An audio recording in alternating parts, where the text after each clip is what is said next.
Hey friends, welcome back to Pastor's Wives Tell All. Today we get to chat with our friend Michele Yarbrough. Michele lives in Georgia with her husband Dave of 32 years. They have 3 children, a daughter-in-law, son-in-law, grandson, and granddaughter who will be on the way in September. Michele owns the Armory Bookstore in Monroe, Georgia, and she spent 21 years in preschool ministry from 1996 to 2017. In this episode, we chat with Michele about both the good and the hard of being a female minister. Despite feeling isolated and lonely while serving and teaching little ones, she also learned how to get church members excited about and involved in the ministry. And she explains how we can do the same. So let's get to this important conversation.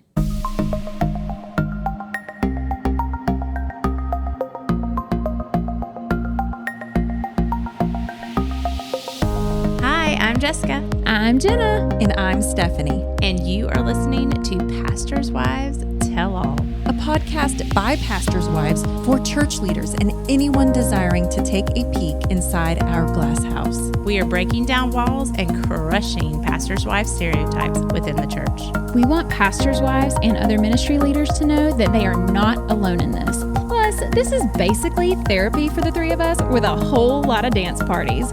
Whoop, whoop.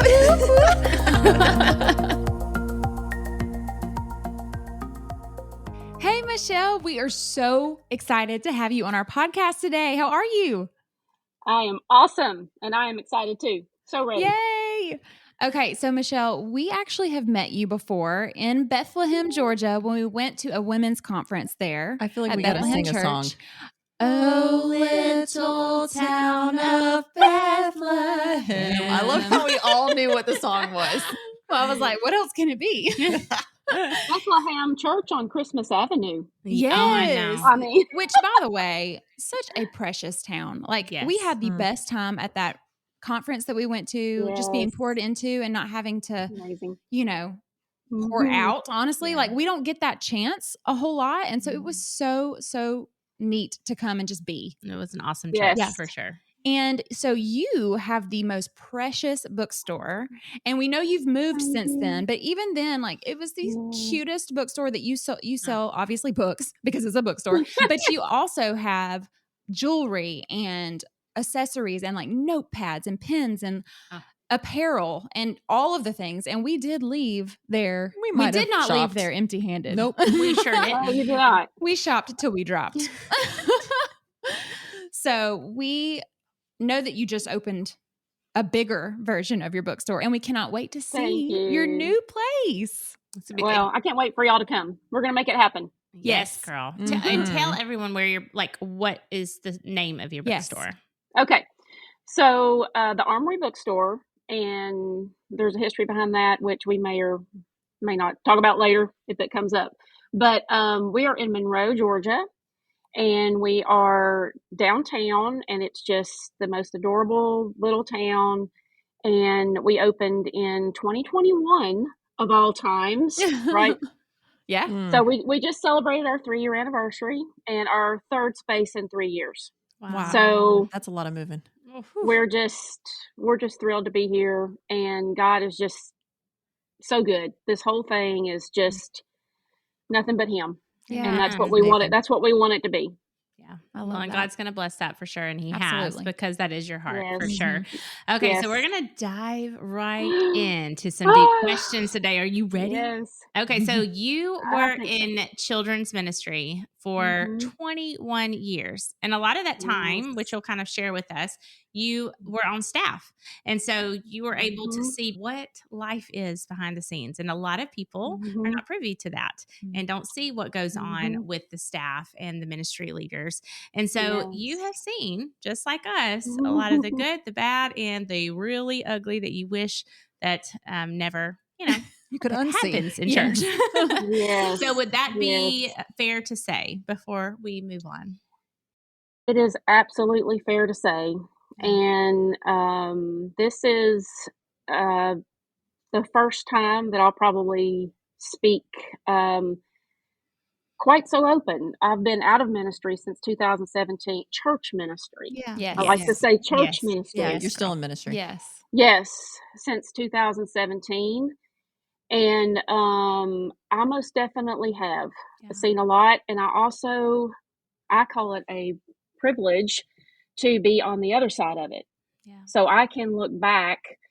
I spent 21 years in ministry, and I've been gone for 7. So that's a long time. Yeah. I raised my children in ministry. I was also a fire wife. At one point, I had 2 jobs, 3 children, a puppy. That is a lot. So, and my husband would have been gone for 24 to 48 hours doing all of this. So I do have, I'm in a unique position where I can look back and I feel like really pour into people in ministry and people in general, especially through the bookstore. So, Yeah. Well, and so of course we love to talk about the positive of ministry and what the Lord is doing, yes.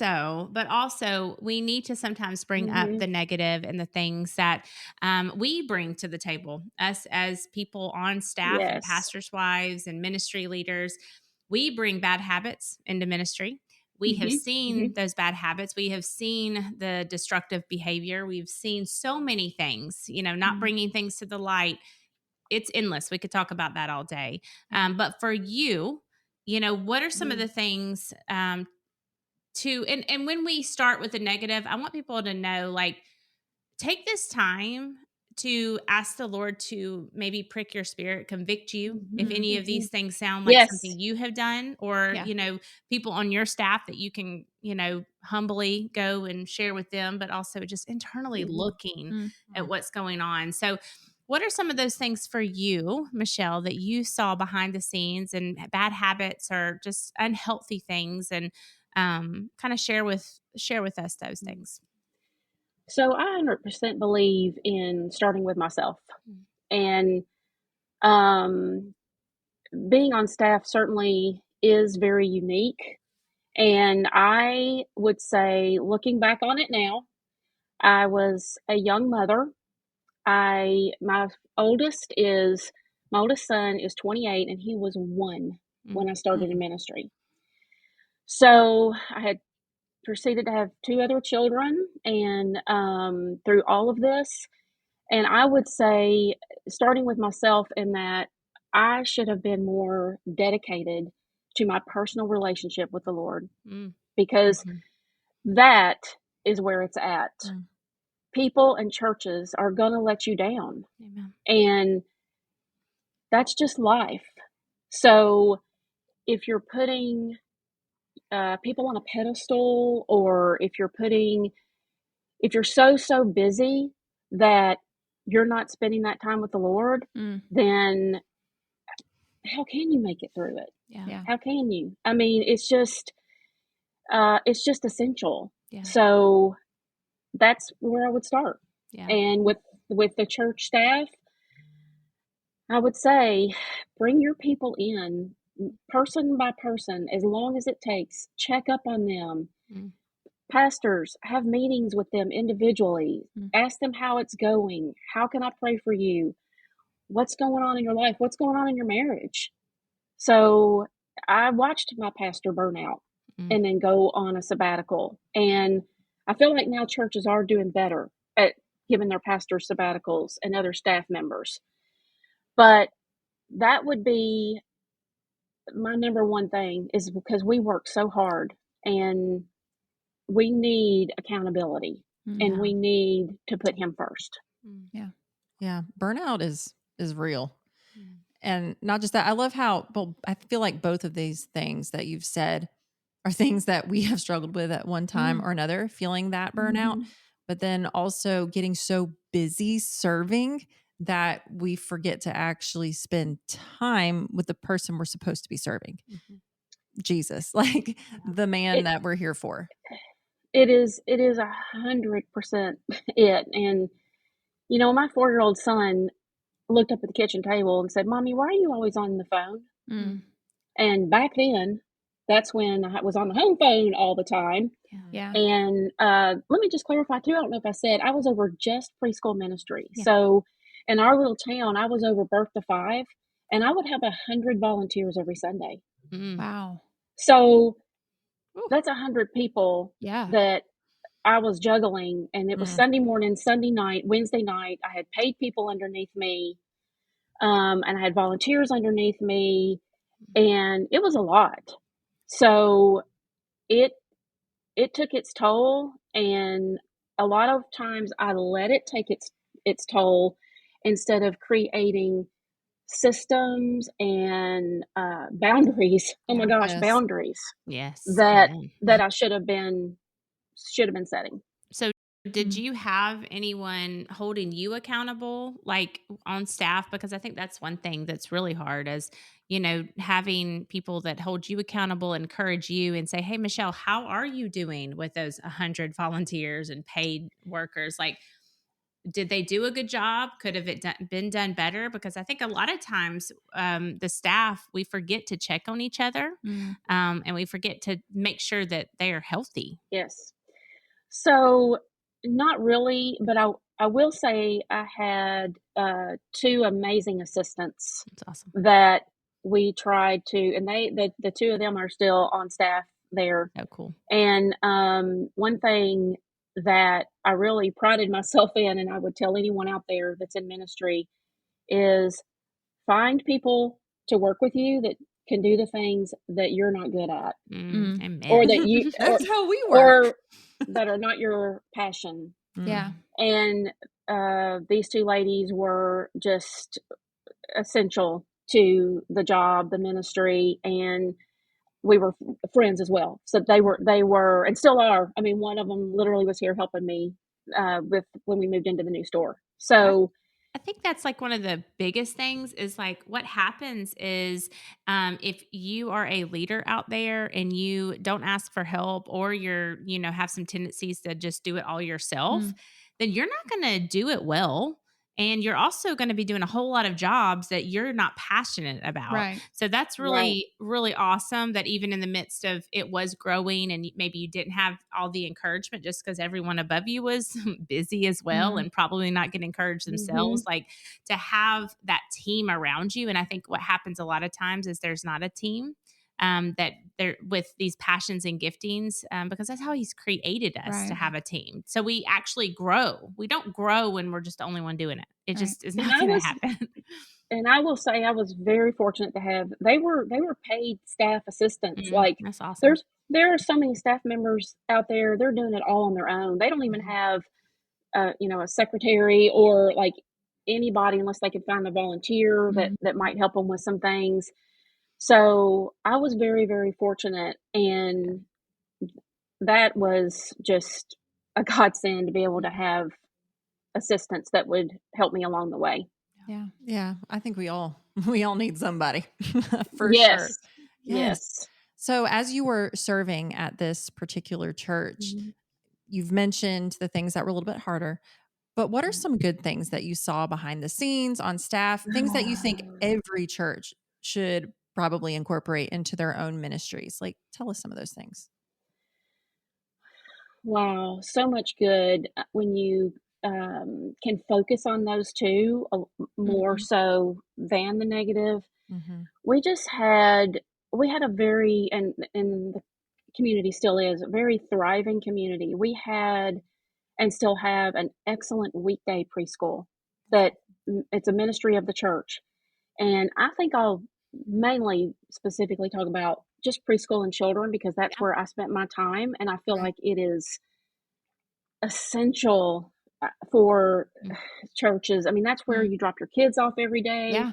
That's every Sunday. I mean, that's where you have to feel like they're safe, that you can leave them without worrying about them. And we had a great security system in place. Even back then, it was on paper, but we had it. Yeah. So we had our staff meetings every week and just really, really ministered to the community through ministries, and later on to open a ministry village next door where we really reached out to the entire community. We had staff retreats, probably need them maybe a little bit more often than we did, but they helped us as a staff just come together, and we just had excellent programs to reach out to the community. and really, really detailed oriented and run right. Yeah. I love So that. good. Our pastor, he said that in his opinion, the kids ministry, the children's ministry, like that is the most important part of a church, because if somebody starts to visit your church, like, and they have kids, like that means so much to them to be able to leave their kids with somebody. And so it's great that you had all of that in place, and that it was organized, and like that means a lot to people. yes, it Yeah. does. And we had, that's back when we had Sunday school, now Yeah. it's a lot of small groups and Mhm. everything. And so, and as a preschool director, I tried to do things to where my volunteers weren't just exhausted themselves. Yeah. So I tried to do things with them in mind, and I even created like an every other week teaching schedule where you taught as a team instead of just these two individuals teaching every single week. And That's great. you're going to have things come up that you're going to need to go to and be gone for the weekend. So that was very helpful. And it was just and still is a thriving church. And even though the Lord called me away from it, it serves a very great community in Walton County. Yeah, that's awesome. So, Michele, we've talked about a lot of the hard things in children's ministry and being on staff, but if you could pick something that you think was probably one of the hardest struggles while you were working in children's ministry and while you were on church staff, what would you say it would be? And then I also want to know, what was your favorite part about serving in those areas? So definitely my hardest struggle was being a mom and juggling all of that. And just like I've mentioned before, just the constant organization that it took, and just balancing all of that. And I was also trying to balance being a fire wife, like I said, and his schedule. And that just has to be it. That's the first thing that popped in my mind when you guys sent me the questions and everything. And I would just have to say, too, ministry related was being a woman. Being a woman with a thought, a lot to offer, and maybe not taken as seriously as I feel like I should have been, with great ideas and great wisdom and value, just great value. Okay, so I'm going to ask you some more questions about what you just said. So I think like, let's take that for a minute, because there's a lot of women out there that are going, yes, okay. And it's not like they're feeling attitude-ish about it. It's like, yeah, I feel that in a deep level. So how do we change that? What are some things that would have made you feel more seen? That would have made you feel like your ideas mattered? What are ways, because we want this podcast to help people, and we have pastors and staff people listening, like this could change, their direction, and also for the future women working in ministry, to make things better for them. So I feel like I've really thought about this and prayed about this a lot. I feel like a lot of times church staff, the church congregation, everyone really needs to just take a moment and open their eyes to, and not just church staff, but families that are working really hard. And you know what? Those families, they have full-time jobs. And they're still coming in and pulling the full Sunday, and they don't get Monday off. And there's these unsung people, and I'm just going to say it, that are not the pillars in the church, that or may not be the names that you hear dropped all the time, or we need to open our eyes to those people and just really pay attention to what's going on and who's doing what. And not that we do it for accolades. We all know we don't do it for that. Right. It's just maybe just just really open your eyes and see. I just feel like, for me in particular, it would have been more just in like staff meetings and things like that. Just being a little more taken seriously, and then even as from like the church congregation or from people around you, really be open to these people. Maybe they need a meal take the one night and just like, thanks for all you do. Here's supper tonight. Or and I know a lot of that goes on in churches, but sometimes I feel like it's catered towards certain people. Certain people. Yeah. You could say it. Yeah. We tell She's all like- here on this podcast. She's so nice.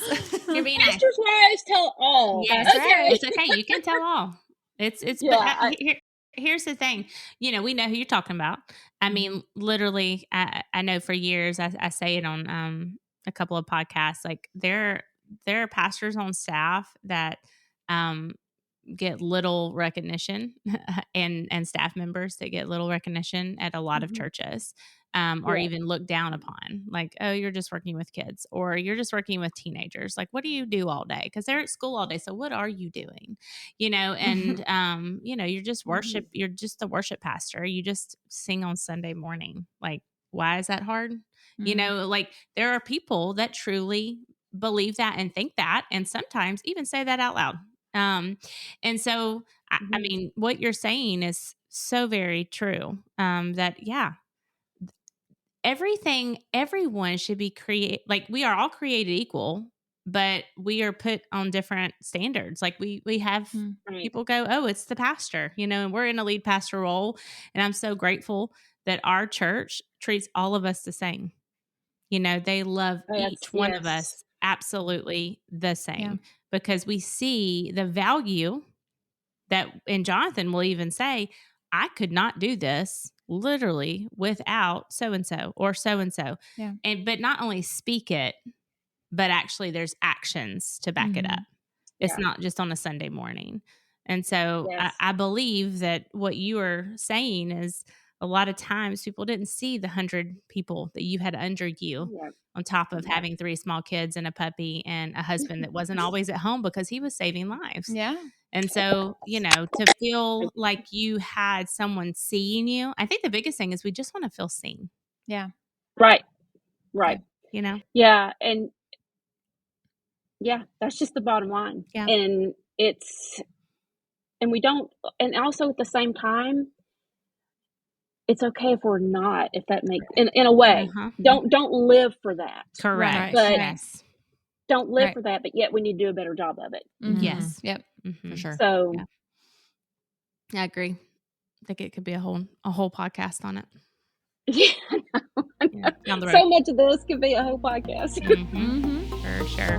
Hey, friend, we will get right back to our episode, but we want to take a moment and thank our patrons. You guys keep our podcast going. If you are not a patron and you would like to consider donating to our podcast ministry, we would be so grateful, and we might even do a happy dance. When you become a patron, you get perks like being the first to hear about special info and retreats. You get bonus episodes, monthly devotionals, lock screens, and more. Plus, we have added a new $1 tier for those who believe in us and what we're doing, just because you love us. So head on over to our show notes and click on the Patreon link to learn more. Now let's get back to our episode. Okay, so we'll kind of move on, but like at times, serving in the church staff can be isolating, which we're kind of talking about starting to get into that. And maybe you even feel like, and I know we have so many DMs and ladies at retreats telling us they feel all alone and that it's so hard to find friends. So did you feel that isolation at all? Was that a struggle for you? And how did you eventually find friends if it was a struggle? So I may date myself here a little bit, but if anybody watched Seinfeld years ago, remember the soup Nazi episode? I was the nursery Nazi. The nursery Nazi. You see TikToks. So it was very isolating because I would see people turn around and walk the other way when I walked down the hallway because they were afraid I was going to ask them to volunteer. So I could be standing in the hallway after church on Sunday and people were going out to eat. and I would not be asked. There's just it was very isolating, but also very rewarding at the same time. So there's the balance between the two. But I know I keep talking about this, but I had also been a first responder wife was isolating in itself. And then I added church staff onto that and young children. Like after church, we got to go take naps. I mean, it just, myself included. Yes. So you're in a busy time of life. Yeah. But I was isolated, but like I said, at the same time, I had two wonderful assistants, and we worked very well together and became friends. And I also had great friends from the church that we went to when we first got married. And then the Lord, one time I remember just crying out to the Lord for a friend. And he brought me somebody because I was going through some very specific things later on in ministry that didn't have to do with ministry, but I just needed some help. And he brought somebody my way, and I am so thankful for it. Somebody that didn't have preschoolers and that I didn't have to like deal with in that area. They could be a separate friend, so to speak. And I just would pray for the Lord to bring that person. And another thing I found too that I really want to highly encourage everyone. I don't know if you're familiar with Bible Study Fellowship. It's a national Bible study. And I joined Bible Study Fellowship, and I would go on Wednesday mornings, and they have an excellent children's program. And that became like my church because we would all gather, we would sing a few hymns, and then we would go into our small group, and that kind of became my Sunday school. And I really encourage, there's someone listening to this that is young in ministry, or maybe not even young in ministry, but in ministry in general, and you might need to do that. Seek out another Bible study or another group to go to that is not at your church. Yeah. And that really, I grew exponentially spiritually when I was a part of ESF. That's awesome. Your story sounds very similar to mine in some ways. And one of those ways is praying for friends. I journaled and cried and prayed and journaled and cried and prayed over and over again before I found the friends that I have now, which are just such blessings in my life. But then also I joined a community Bible study, which was multiple women coming from multiple churches to do Bible study. And so there was a friend I had through that. Well, I already kind of knew her, but I felt grew closer because of that Bible study. She was a pastor's wife at a different church. And so I was able to at least have that outlet as well. That was completely separate from where I was, that church and all of those people, it was just such a good outlet for me. So I love that you mentioned that. I just think if you're lonely and you're in that time, get outside if you have to. Find a Bible study or a book club or something outside of the church that you're actually in right there. You need something too. So I love that.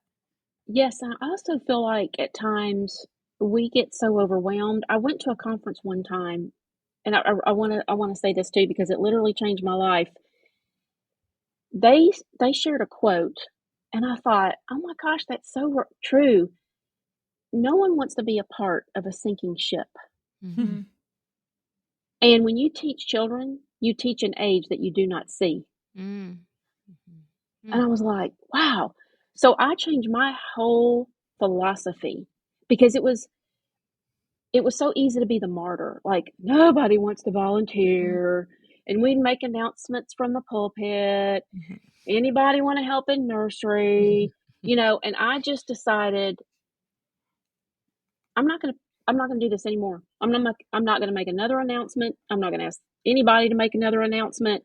Like that looks like preschool is a sinking ship when you're up there just, begging for help, basically. So it has its challenges, but how can we flip the script and how can we make it look more appealing and not the woe is me? That's because so I'm good. Yeah. I love that. Yeah, Yeah. it was transforming, and not to say it wasn't difficult, Mhm. but I've just totally changed my thinking on it. I'm like, you know Yeah. what? These are amazing children back here. Why would you not Yeah. want to serve? Right. Yeah. You Right. get to, and now, like I said, I'm in a very unique position.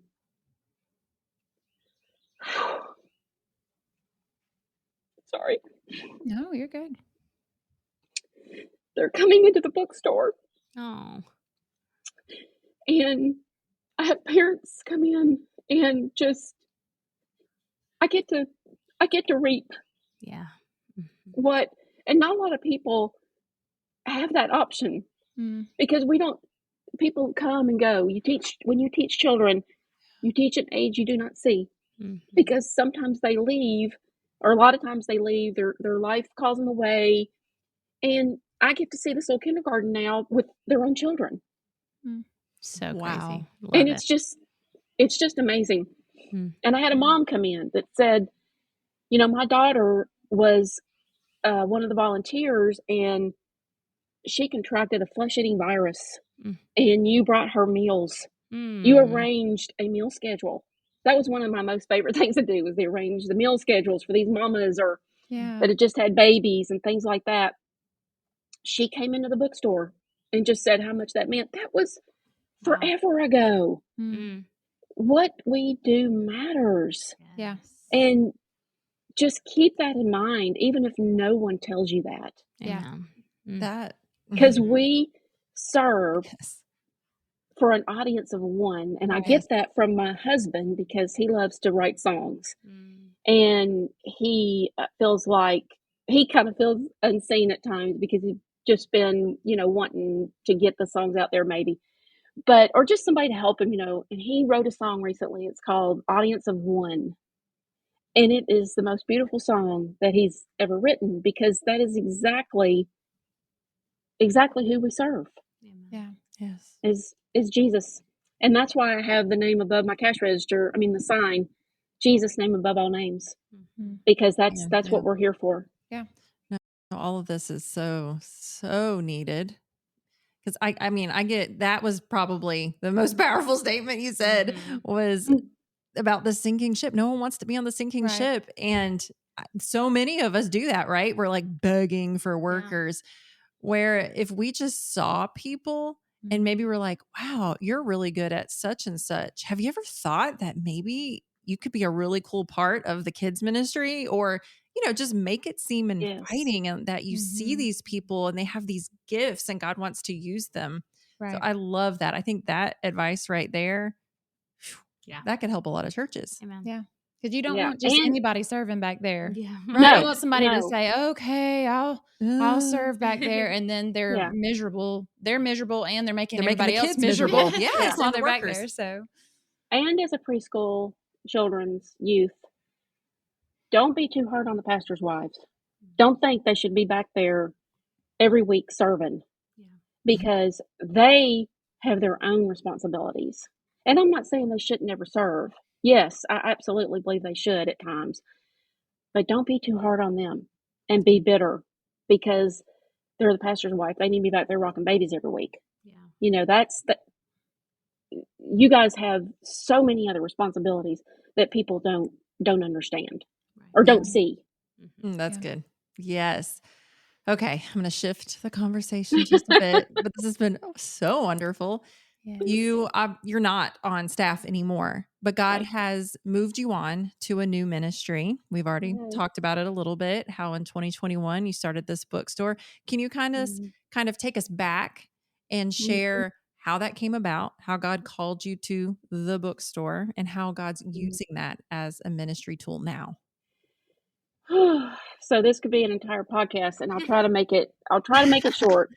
But I'm a Kentucky girl that moved to Georgia, and the Lord led me 33-ish years ago to work at a Christian bookstore, and the name of it was excuse me, my store is named the Armory Bookstore. That store was named the Christian Armory. And I loved working there. I worked for owners Jim and Pam Ryman, that he was the first godly man as a 24-year-old that I ever had in my life for the most part. And he passed away about 10 years ago to a very, very rare brain disease. And I loved working there and met my husband, got married. My desire was to stay home. So I started staying home, and then the church job came up, and it was absolutely perfect for raising children and being flexible and all of that. So when I left ministry in 2017, boy, I was just floundering. I was like, Lord, you told me to leave. Now, what in the world? I can't take it sitting behind this desk, just doing this and that. So I got up and I left one day, and I went down to a local boutique in Athens, and I started working there. And then we got a store in Monroe. So I thought, okay, well, this is it. I'm just going to hang out here in Monroe and work at this boutique. And November 2020, Fred and I were talking about how all the Lifeways had closed in 2019. And she said, you should just open a Christian bookstore. And I said, no. First of all, my husband, wrong word. My husband retired from firefighting in 2017. He still works as a paramedic in a local hospital, just PRN, a couple days a week. We finally had weekends after 27 years of marriage. No, I'm not going into retail. And the Lord said, I gave you 4 years of weekends. Okay, I was like, Lord. Okay. I went and talked to the city, and a lady from the city who happened to be the pastor's wife of a local church. And she walked me down the street and said, you see this little hallway here, this little space? He's been wanting to do some pop-ups in here. And when I say this is 100% the Lord, there is absolutely no other answer for it. Who would do this? Who would do this in this time of year, in this time of our life where everything is online for the most part? But have you ever heard the phrase, I just knew in my knower, my Holy Spirit knower, that something was up I haven't, here? but I'm going to say that from now on. Yes. Go on. It's Jennifer Allwood, who I follow on Instagram. She's a coach, a business coach. She's like, I just know in my knower. And I took a leap of faith, and I joined one of her challenges in January of 2020. And I went down and I looked at that little space, and she said, have you ever thought of starting as a pop-up? And pop-up is where you literally just pop up in a space. You might go to a festival, but I had a actual location instead for a pop-up. So I opened one weekend, and I'm like, I got to get open. I just thought I was going to do a series. We'll be open here, we'll be open there. And we opened there, and then in 6 months we moved across the street. And then a couple of weeks ago, we moved 2 doors down from where we were. So I've had 3 spaces in 3 years, and there's no other name I could think of other than the Armory Bookstore.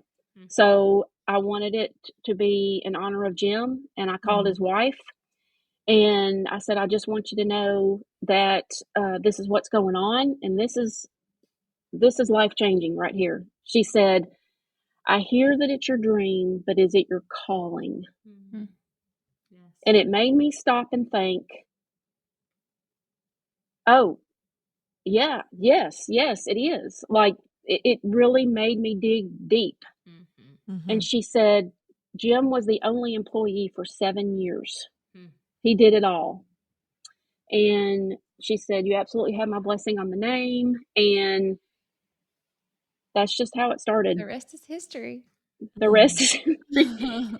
And I know it's only been 3 years, but I just hope I'm one. I hope that we are one that 40 years from now, kids are coming in that I have now with their kids, and that they'll have those memories that I hear people have now that come in. They're gosh, oh my gosh, I used to shop at the Christian Armory. Like, we just loved it so much. And they find this store and they ask, is this a part of the Christian Armory in Tucker? And I just tell them the whole story, and it was very, very perfect timing, because the armor of God is where would we be without it? It's based on that, the sword of the Spirit. The sword is in my logo, and the sword is the Word of God. And that's why I want to do the podcast from here, because Bibles are by far our number one seller.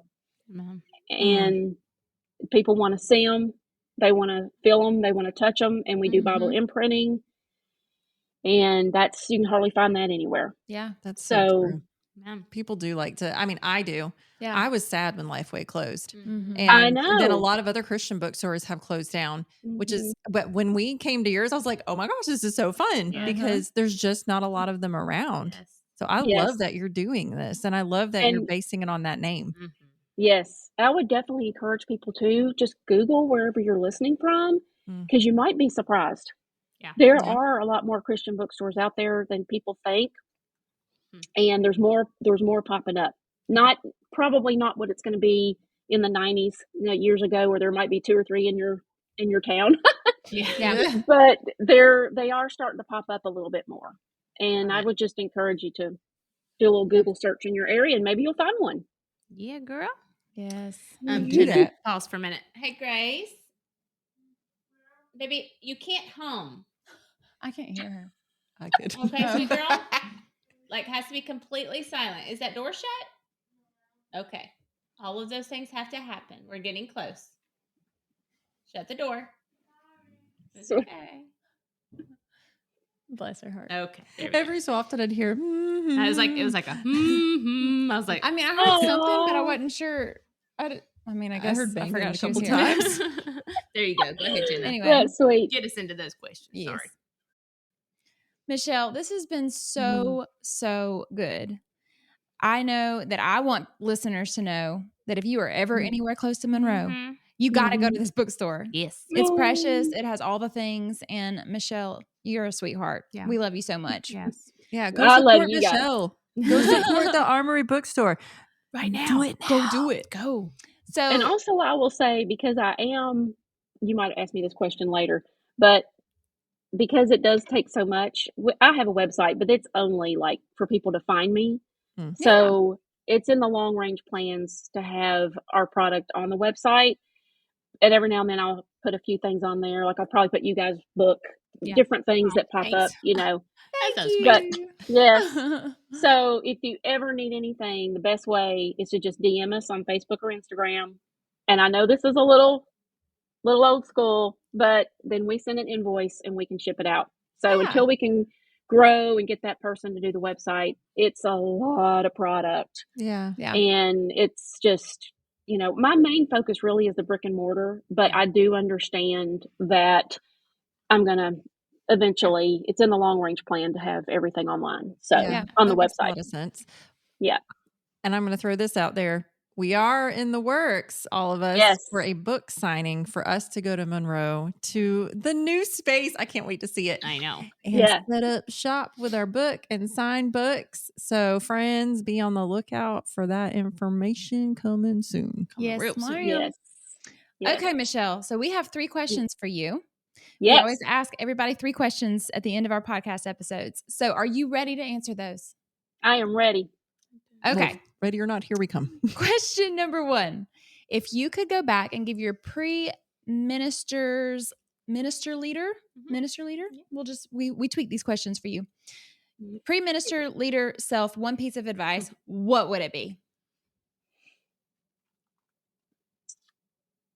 Put your faith and your trust in Jesus alone. Whatever it takes, carve out that time for you and him. And remember that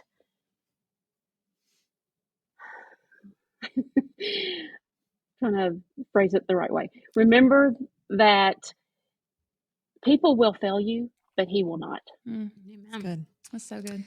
Okay. So this is a two-part question. While you were in full-time ministry at a church, what was something that you would do, either by yourself or with your spouse, to get your mind off of everything church ministry wise? And then also, you are very busy in ministry running a Christian bookstore. What do you do these days, or is it the same?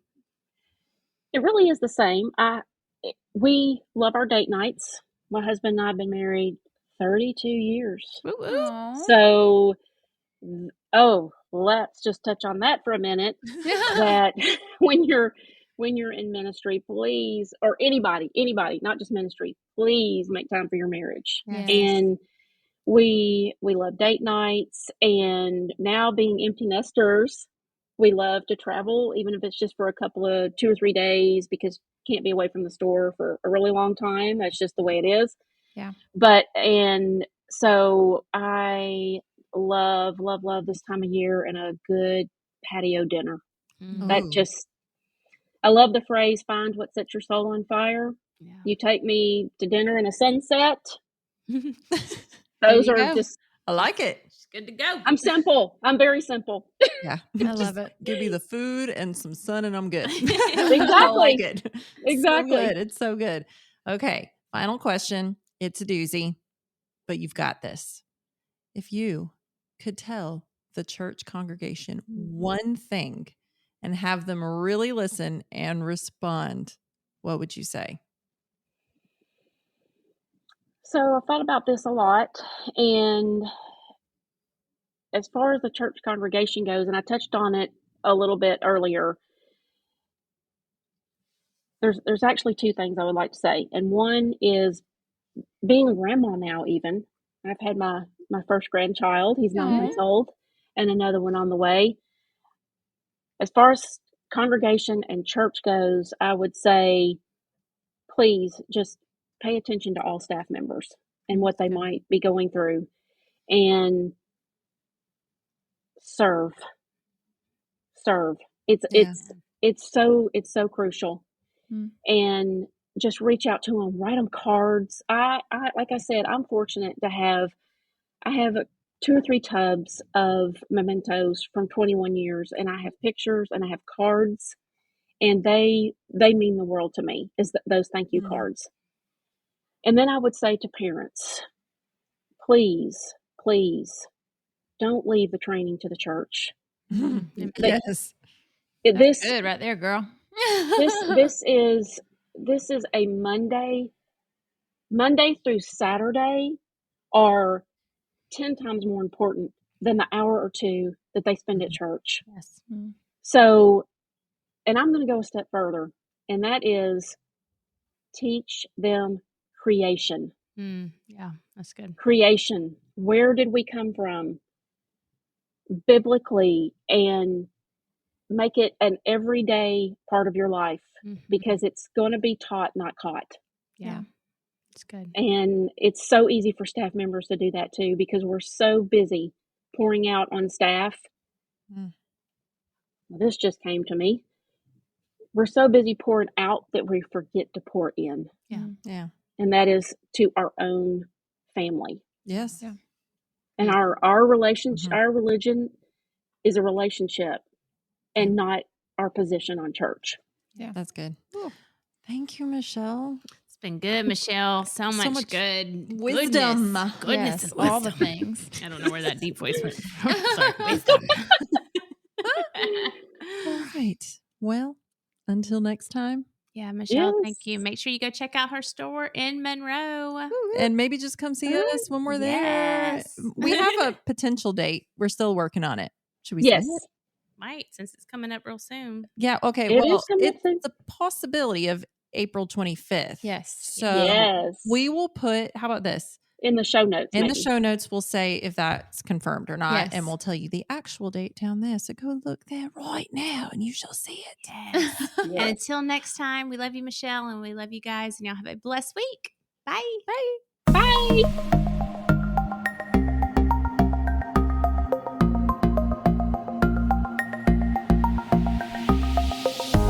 Okay, friends, if you have enjoyed this episode as much as we have, please help us spread the word on Facebook and Instagram.